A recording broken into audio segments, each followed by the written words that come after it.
Hi guys, thanks for tuning in to another episode of Nuggets News. Well, today I just want to talk about Bitcoin having a breather, where altcoins are, and some of the most bullish narratives and what we want to see on the charts, as well as some of the fundamentals that are going to serve as those tailwinds for the best projects and themes, along with those meme coins and things that have really been pumping that don't have those fundamentals, because often all this excitement in those things that don't have any real fundamental value behind them can mark the top of a cycle. So where are we in that cycle with everything going on? Well, let's just have a quick look at Bitcoin. So since we did that last video, I think Kyle and I were talking about these levels all through here from 60,000, 62,000, these sort of levels here where we might find a little bit of resistance, but we've blasted straight through that again. We just continue to see massive buying. So that $1 billion day we had on March 12th, $1 billion of inflows into these Bitcoin ETFs, that was really the peak, and it's cooled off significantly. We've actually had a couple of net negative days now. So I think until we see really strong positive days again, that's probably marked the top for Bitcoin for a little while, which is super healthy considering just that enormous run that we've had.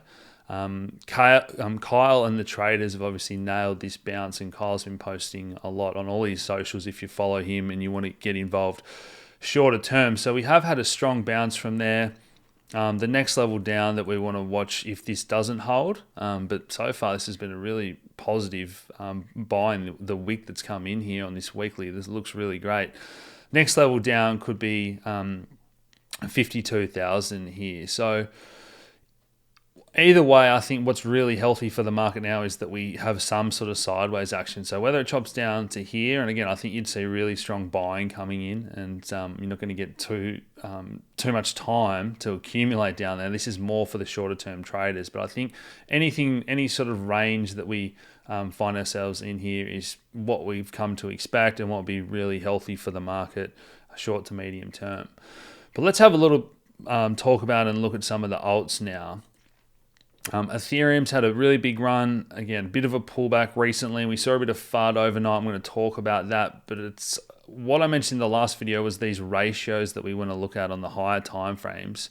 So this is the Ethereum Bitcoin ratio. I think last time I was speaking about XRP wanting to try and break out and having a look to confirm that trend, to put in a higher low and start stair-stepping higher against Bitcoin. So a lot of these alts don't look that strong just yet. So I think they're in the process of trying to form bottoms, and we've seen some good volume come in and bigger days than in the past.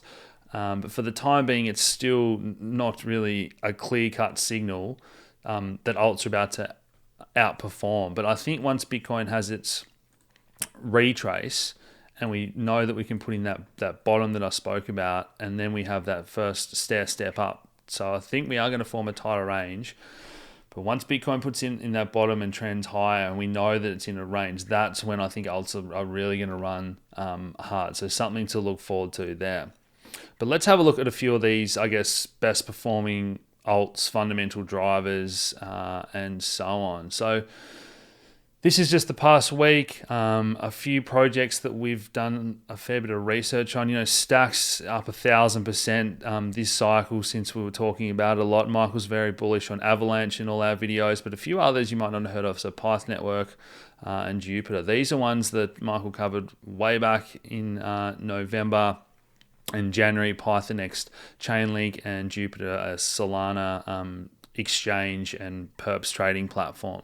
So these ones have, you're still seeing little pockets of new exciting things with strong fundamentals that are performing really well. But then we've got other things like these meme coins that I mentioned before with no real fundamentals behind them. And some of these have done, 1,000% in the past few weeks. So I think WIF's probably been one of the best performing ones. Let's just have a look past 3 months. So, this was still trading at 30 cents. What's that? 2-3 weeks ago, and hit over $3. So These are the sort of things where it's getting pretty crazy pretty quickly. Meme coins going from very little valuation to $2.5 billion in a matter of weeks. So whenever you've made that sort of money, I think it's best to take some profits, rotate out into something else that you like that hasn't run yet, or back to that safety of stablecoins, and then deploy back into Bitcoin or Ethereum or whatever you consider to be the strongest long-term fundamental coins. Because when everyone's getting rich overnight, everyone wants to launch a meme coin. There's meme coins launching on every different network, all that type of thing. It's those kind of red flags that the market's overheated and people are making money too easily, and we need to have some sort of refresh in the market, because it's not easy for everyone to make money. In terms of some of these news that we've seen, so another one of our portfolios that we put together was regulatory favorable. And again, that regulation debate is really coming to the forefront now. So this is something where we spoke about Litecoin, Bitcoin Cash, and even older fair launch coins that are proof of work like Dogecoin now. And this is, again, probably good for meme coins that we just spoke about being in a little bit of bubble territory. But if Dogecoin might see that money from a lot of the meme coin profits flow back into it, if it's now considered a bit more regulatory favorable, and we're starting to get these basket style ETFs of different coins and themes that we've spoken about a lot. And obviously when you've got someone like Elon Musk, all it takes is a tweet. I think he might have even said in an interview the other day they might start accepting Dogecoins for Teslas in the future. Other, I guess, tailwinds that we're really bullish on, and you should have your head around a bit by now, you've probably heard of the AI narrative in general. I'm going to do a video just about the changes to the world coming in terms of content creation and AI. But real world assets, we've got that announcement from BlackRock that they're moving to that space as well, decentralized physical infrastructure, and obviously we've been beating drum on Bitcoin DeFi for ages. But let's just have a look at a few of these other news announcements. So BlackRock launching that digital asset fund, 100 million USDC on the Ethereum network. So yeah, I think we're going to see a lot of interest come into that Ethereum ETF. Whether or not we get that on May 23rd, I think it's still the sort of platform of choice. I know Solana has overtaken Ethereum in fees, and this, remember the old debate when Ethereum's fees were going through the roof and people are complaining that that's a bad thing, and then when Solana surpasses Ethereum fees, people are excited about that.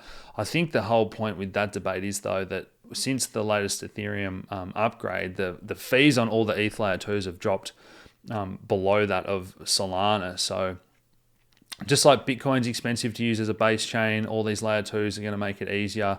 I still think it's pretty hard to compete as an alternate layer 1. The Cardanos of the world, or in the past Neos, and we've always had this talk that there's going to be alt layer 1s, but when you've got the network effect of Ethereum, I still think it's going to be the king in terms of the platforms and the dApps, and how easy it's going to be for all the layer 2s for you to exchange the coins. Now fees have dropped so dramatically. But BlackRock, Coinbase, and Securitize, this is one that we covered years ago in terms of these platforms that are putting assets, real world assets on chain and doing them as securities and that style of thing. So BlackRock have been talking about how they want to get all assets into that digital space. Whether or not they issue them as NFTs or in a more centralized manner, or exactly how they do it, this is just so bullish for crypto in general that they're talking about this. But with all that happening, I guess in the past 24 hours, we've seen a little bit of FUD around ETH and maybe being a security, just as we're weeks away from hopefully getting an Ethereum ETF. So this is a good tweet thread here from Paul, who's the chief legal officer at Coinbase. And we've heard that some of these companies are going to go pretty hard and maybe even sue the SEC if they deny the Bitcoin ETF, because there's no reason to do so. But if you just have a look at everything that's been happening over the years in ETH since it's launched, it's so widely owned now. There's so many nodes globally. It ticks all the decentralized boxes by any measure. They've taken that position for years. We've had former SEC officials say that ETH's not a security, it's a commodity.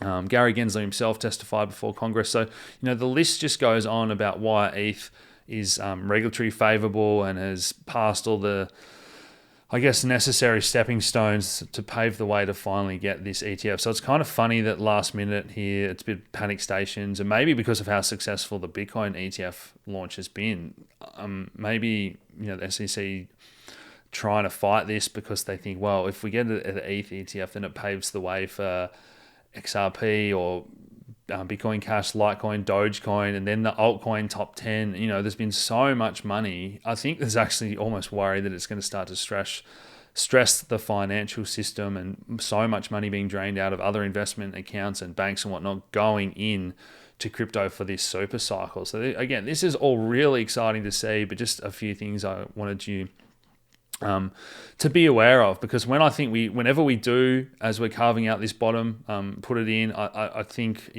we know altcoins have these face melting rallies, and it's a great time to make money. So I guess the message today was make sure you've got your portfolio in order, make sure you've got exposure to all the best themes, spread out, do your research and whatnot.